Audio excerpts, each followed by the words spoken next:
নমস্কার বন্ধুরা, পশ্চিমবঙ্গে সরকারি চাকরির দুনিয়ায় সবথেকে মর্যাদাপূর্ণ পদ বা সম্মানজনক পদ যদি কিছু থেকে থাকে সেটা হলো ডাব্লিউবিসিএস বা West Bengal civil service. BDO, deputy magistrate ও ডিএসপি হওয়ার স্বপ্ন আমাদের অনেকেরই থাকে, কিন্তু এই স্বপ্ন পূরণ করতে গেলে পরীক্ষায় ঠিক কি কি নিয়মকানুন মেনে চলতে হয়, বয়স কত লাগে, যোগ্যতা কি লাগে, এসব নিয়ে আমাদের অনেকের মনে অনেক রকম প্রশ্ন থাকে। আজকের এই ভিডিওতে আমরা একদম সহজ ভাষায় ডাব্লিউবিসিএস পরীক্ষার সমস্ত নিয়মকানুন আর তার সাথে ছোট ছোট খুঁটিনাটি বিষয়গুলো নিয়ে আলোচনা করব। আজকের এই ভিডিওটা একদম শেষ অবধি দেখলে আপনার ডাব্লিউবিসিএস পরীক্ষা নিয়ে কোনো রকম কোনো কনফিউশন বা ভয় একদমই থাকবে না। তো চলো শুরু করা যাক। তো প্রথমেই আসি যোগ্যতা বা ভাষা নিয়ে, কারণ পরীক্ষার নিয়ম কানুনের মধ্যে সবার আগে আসে যোগ্যতা। ডাব্লিউবিসিএস এর পরীক্ষায় বসতে গেলে আপনাকে ভারতের যে কোনো স্বীকৃত বিদ্যালয় থেকে যে কোনো ভাষায় গ্র্যাজুয়েশন কমপ্লিট করতে হবে। আর্টস, সায়েন্স, কমার্স, ইঞ্জিনিয়ারিং, আপনি যে কোনো ব্যাকগ্রাউন্ড থেকেই পাস করুন না কেন আপনি কিন্তু এই পরীক্ষাতে বসতে পারবেন। মানে কোনো নির্দিষ্ট পার্সেন্টেজ বা বাধ্যবাধকতা নেই, শুধু পাস করলেই হবে। এর পাশাপাশি আরেকটি গুরুত্বপূর্ণ নিয়ম হলো আপনাকে বাংলা খুব ভালোভাবে লিখতে, পড়তে এবং বলতে জানতে হবে। তবে যাদের মাতৃভাষা নেপালি তাদের জন্য এই নিয়মটা প্রযোজ্য নয়। তবে হ্যাঁ, প্রার্থীকে অবশ্যই এই ভারতের নাগরিক হতে হবে। এবার আসি বয়স এবং পদের ব্যাপারে। এখানে রাজ্য সরকার সম্প্রতি একটি ঐতিহাসিক পরিবর্তন এনেছে। ডাব্লিউবিসিএস পরীক্ষায় মোট 4 ধরনের গ্রুপ থাকে, গ্রুপ এ, বি, সি ও ডি। পদ অনুযায়ী ন্যূনতম বয়স ঠিক আগের মতোই আছে, তবে নতুন নিয়ম অনুযায়ী জেনারেল ক্যাটাগরির প্রার্থীদের সর্বোচ্চ বয়স সীমা অনেকটাই বাড়িয়ে দেওয়া হয়েছে। গ্রুপ এ এর পদের জন্য ন্যূনতম বয়স 21 এবং সর্বোচ্চ বয়স সীমা বাড়িয়ে 41 করা হয়েছে। যেমন বিডিও বা ডেপুটি ম্যাজিস্ট্রেট পদগুলো এই গ্রুপে থাকে। গ্রুপ বি এর পদটি হলো শুধুমাত্র ওয়েস্ট বেঙ্গল পুলিশ সার্ভিস অর্থাৎ ডিএসপি হওয়ার পদ। এখানে ন্যূনতম বয়স হচ্ছে 20 আর সর্বোচ্চ বয়স সীমা বাড়িয়ে 44 করা হয়েছে।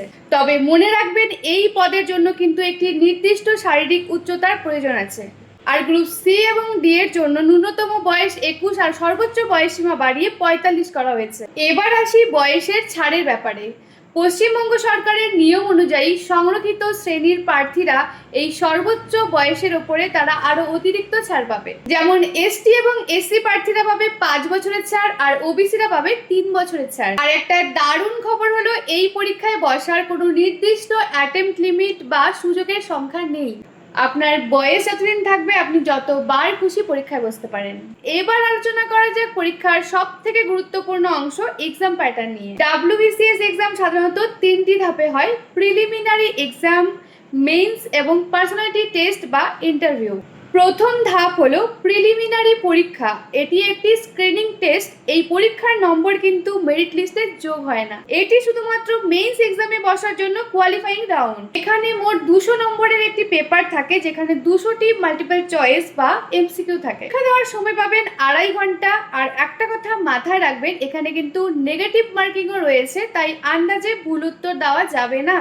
প্রিলিমিনারিতে মোট 8টি বিষয় থেকে 25 নম্বর করে প্রশ্ন আসে। বিষয়গুলি হলো ইংরেজি কম্পোজিশন, জেনারেল সায়েন্স, জাতীয় ও আন্তর্জাতিক কারেন্ট অ্যাফেয়ার্স, ভারতের ইতিহাস, ভারতের ভূগোল, বিশেষ করে পশ্চিমবঙ্গের ভূগোল, ভারতের সংবিধান ও অর্থনীতি, ইন্ডিয়ান ন্যাশনাল মুভমেন্ট এবং জেনারেল মেন্টাল এবিলিটি, যার মধ্যে ম্যাথ এবং রিজনিং থাকে। যারা প্রিলিমিনারি পরীক্ষার কাট অফ ক্লিয়ার করবে শুধুমাত্র তারাই কিন্তু ডাক পাবে দ্বিতীয় ধাপ অর্থাৎ মেন্স পরীক্ষায় বসার সুযোগ। আর এই মেন্স পরীক্ষার নম্বরই কিন্তু নির্ধারিত করছে আপনার চাকরি পাওয়ার ভাগ্য। মেন্স পরীক্ষায় প্রধানত 6টি পেপার থাকে, আর এই পেপারগুলো প্রত্যেকটা গ্রুপের প্রার্থীদেরই দিতে হয়।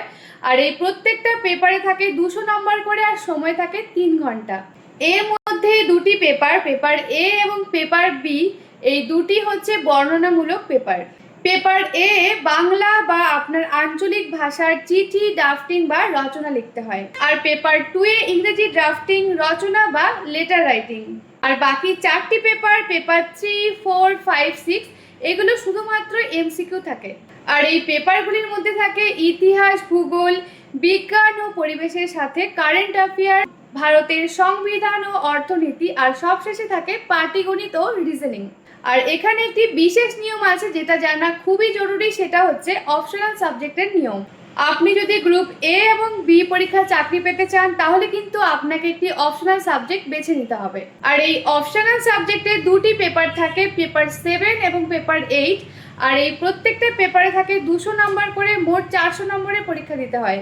তবে আপনি যদি শুধুমাত্র গ্রুপ সি এবং ডি পরীক্ষা দিতে চান তাহলে কিন্তু আপনার কোনো অপশনাল সাবজেক্ট নেওয়ার প্রয়োজন নেই। শেষ ধাপ হলো পার্সোনালিটি টেস্ট বা ইন্টারভিউ, যেটা মেন্স পরীক্ষায় সফল হওয়ার পর আসে শেষ বা চূড়ান্ত ধাপ। ধন্যবাদ।